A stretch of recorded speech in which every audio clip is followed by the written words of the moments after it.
शिव जी करू सिंदूर दान राखू गौरी के मान। शिव जी करू सिंदूर दान राखू गौरी के मान। आज गौरी हेती दान हेमंत गृह में।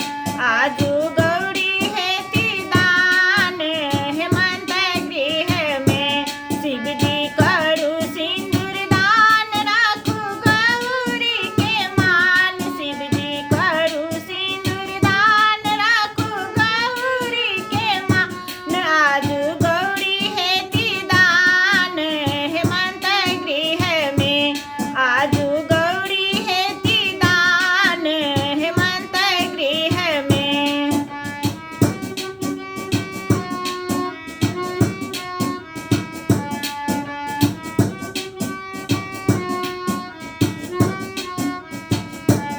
सखी सब गावत मंगल गान होय छत गौरी बीरान। सखी सब गावत मंगल गान होय छत गौरी बीरान। अखन छोरू अपन ध्यान हेमंत गृह में।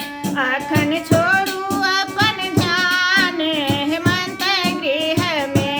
शिव जी करू सिंदूर दान राखू गौरी के मान। शिव जी करू सिंदूर दान राखू गौरी के मान। आज गौरी हेती दान हेमंत गृह में। आज गौरी हेती दान हेमंत गृह में।